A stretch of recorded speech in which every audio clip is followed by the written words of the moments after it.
बहुत समय पहले की बात है। ओडिशा के एक छोटे से गांव में एक महान कलाकार रहते थे, सनातन। सनातन का एक पागलपन भरा सपना था। वो एक ऐसा पट्टचित्र बनाना चाहते थे जिसे केवल आंखें ही नहीं बल्कि कान भी महसूस कर सके। लोग हंसते थे, कहते थे, भला चित्र भी कभी बोलते हैं। पर सनातन का विश्वास अटल था। 7 लंबे वर्षों तक सनातन ने केवल रंगों की खोज की। उन्होंने पत्थरों को कूटकर लाल रंग बनाया, समुद्र की गहराई से नीला रंग चुना और सूरज की तपन से पीला रंग निकाला। उन्होंने प्रकृति की ऊर्जा को अपने रंगों में कैद कर लिया। उनकी एकाग्रता ऐसी थी जैसे कोई आरुषि घोर तपस्या में लीन हो। फिर चित्रकारी शुरू हुई। सनातन ने कोणार्क के मंदिरों की ज्यामिति और हवा की गति के विज्ञान को अपनी रेखाओं में पिरोया। हर बारीक लकीर एक लय में थी। गांव वाले देखते कि उनके ब्रश की गति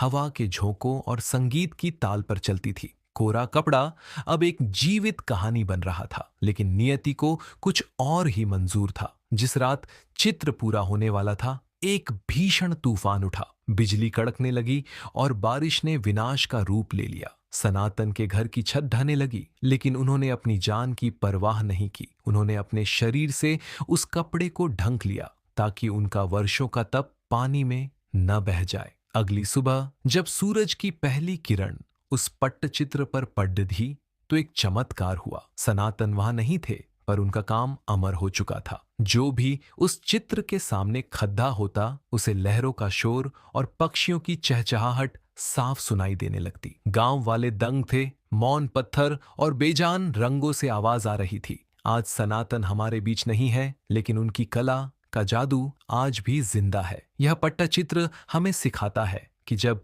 मेहनत में विज्ञान की समझ और दिल का जुनून मिल जाए तो निर्जीव चीजें भी बोल उठती हैं। अपनी कला को इतना गहरा बनाइए कि दुनिया उसे सिर्फ देखे नहीं बल्कि महसूस करे।